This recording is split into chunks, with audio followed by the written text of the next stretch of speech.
Davos 2026 में कुछ ऐसा हुआ जो सिर्फ एक सम्मेलन नहीं था, बल्कि यह एक चेतावनी थी अमेरिका के लिए और खास तौर पर डोनाल्ड ट्रंप के लिए। ऐसे में सवाल यह उठ रहा है कि क्या नाटो अब अमेरिका के बिना सोचने लगा है? क्या पश्चिमी व्यवस्था टूटने की कगार पर है? विश्व आर्थिक मंच की दावोस बैठक लंबे समय से अमेरिकी नेतृत्व वाली वैश्विक व्यवस्था का प्रतीक रही है, लेकिन 2026 में तस्वीर बदली हुई थी। कनाडा के प्रधानमंत्री मार्क कार्नी और यूरोपीय आयोग की अध्यक्ष उर्सुला फॉन डर लेyen दोनों ने एक जैसी बात कही। पुरानी वैश्विक व्यवस्था खत्म हो चुकी है और उसे वापस लाने की कोई इच्छा नहीं है। दोनों नेताओं ने आगे कहा कि हम ऊर्जा सुपर पावर हैं, हमारे पास सबसे शिक्षित आबादी है, हमारे पास पूंजी है, हम निवेश आकर्षित करने में सक्षम हैं। वॉन डेर लेyen ने आगे कहा कि यूरोपीय संघ के पास असीमित क्षमता है, कुशलता, कौशल, नवाचार भी है। ये सीधे तौर पर अमेरिका को एक तरह से धमकी थी कि अगर हम अमेरिका से दूरी बनाते हैं तो विश्व में अमेरिका का प्रभुत्व खत्म होने की कगार पर पहुंच सकता है। ग्रीनलैंड पर दोनों ही नेताओं ने ट्रंप की कार्रवाई का विरोध भी किया। कार्नी ने कहा कि कनाडा, ग्रीनलैंड, डेनमार्क और नाटो का समर्थन करता है। वॉन डेर लेyen ने कहा कि यूरोपीय संघ ग्रीनलैंड और डेनमार्क के साथ एकजुट है। क्या नए वर्ल्ड ऑर्डर की शुरुआत हो चुकी है?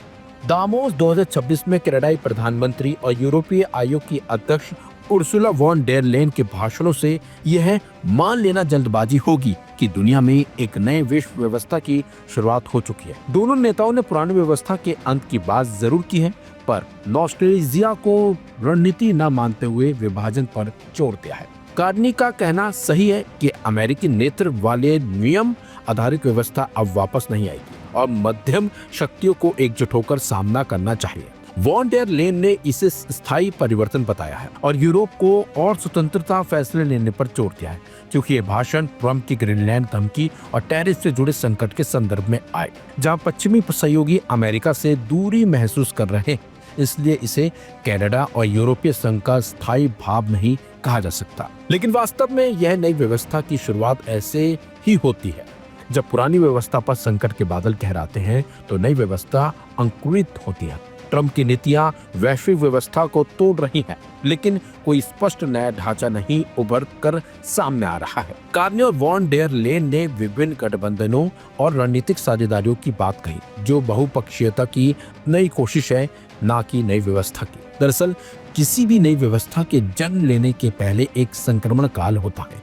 विश्व अभी उसी संक्रमण काल में है। ट्रंप की नीतियां, चीन रूस का उदय और यूक्रेन युद्ध ने पुरानी व्यवस्था को कमजोर किया, लेकिन नया ऑर्डर अभी बनना बाकी है। दावोस भाषण राजनीतिक संदेश है जो मध्यम शक्तियों को एकजुट करने की कोशिश है, लेकिन यह अभी सिर्फ प्रतिक्रिया, ना कि नई व्यवस्था की नींव पर है। पर इतना तो कहा जा सकता है कि बदलाव आ रहा है और शुरुआत हो चुकी है। यह भी हो सकता है कि वैश्विक व्यवस्था के लिए यह संकट का चरण हो, ना कि नई शुरुआत हो। आपको बता दें, इससे पहले इटली की प्रधानमंत्री जॉर्जिया मेलोनी ने भी ट्रंप को दो टूक जवाब देते हुए कड़ी चेतावनी दी थी और उन्हें साफ कर दिया था कि वो न सिर्फ नाटो पर अपना हुक्म चलाएं, बल्कि नाटो अमेरिका के खिलाफ खड़ा हो सकता है। जिस तरीके से मेलोनी ने ट्रंप को जवाब दिया, वो भी हैरान कर देने वाला था।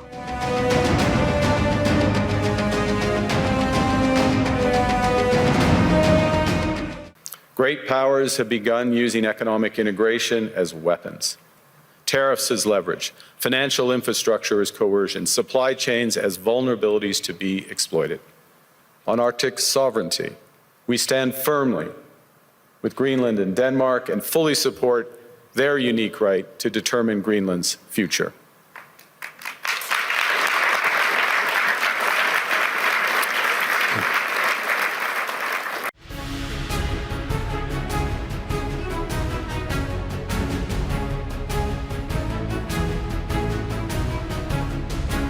अमेरिकी राष्ट्रपति डोनाल्ड ट्रंप एक बार फिर नाटो को लेकर तीखे बयानों की वजह से सुर्खियों में है।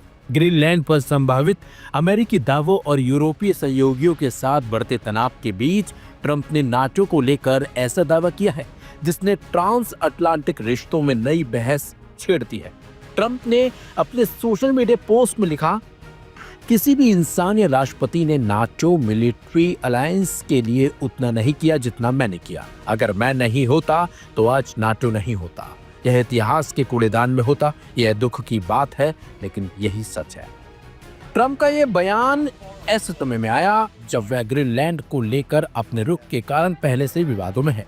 रिपोर्ट्स के मुताबिक ट्रंप ने संकेत दिया है कि अगर सहयोगी देश ग्रीनलैंड को लेकर उनके प्लान का विरोध करते हैं तो अमेरिका उन पर टैरिफ लगाने जैसे आर्थिक कदम उठा सकता है। ट्रंप लंबे समय से नाटो देशों पर यह आरोप लगाते हैं कि वे अपनी सुरक्षा के लिए पर्याप्त खर्च नहीं करते और अमेरिका पर अत्यधिक निर्भर हैं। अपने ताजा बयान में उन्होंने ये भी दोहराया है कि अमेरिका के बिना नाटो कुछ भी नहीं है। यह लाइन ट्रंप की उस सोच को दर्शाती है जिसमें वह नाटो को एक ऐसे गठबंधन के रूप में देखते हैं जिसे अमेरिका ने अपने संसाधनों और नेतृत्व से बचाए रखा है।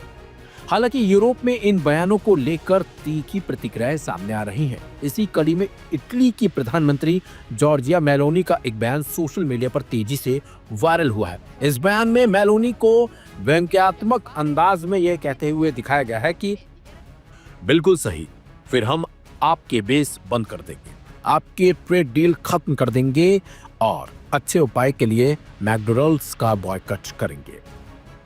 हालांकि कई विश्लेषकों का कहना है इस पर यह बयान आधिकारिक कम और राजनीतिक व्यंग्य या अतिशयोक्ति अधिक लगता है।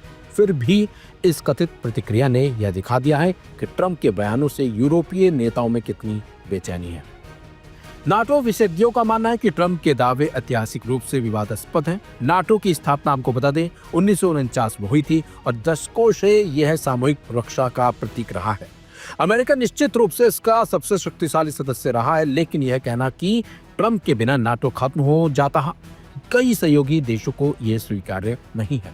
ग्रीनलैंड का मुद्दा इस पूरे विवाद को जटिल बनाता है। डेनमार्क के अधीन इस क्षेत्र को लेकर पहले भी ट्रंप की दिलचस्पी सामने आ चुकी है। अब नाटो और व्यापार जैसे संवेदनशील मुद्दों को जोड़कर ट्रंप ने अपने सहयोगियों पर दबाव बढ़ा दिया है। कुल मिलाकर ट्रंप के ताजा बयान से न सिर्फ नाटो के भविष्य को लेकर सवाल खड़े हो रहे हैं, बल्कि ये भी दिखा रहे हैं कि अमेरिका और यूरोप के रिश्ते आने वाले समय में और ज्यादा तनावपूर्ण हो सकते हैं। नाटो जो एकता और सामूहिक सुरक्षा का प्रतीक माना जाता है, एक बार फिर राजनीतिक बयानबाजी के केंद्र में आ गया है।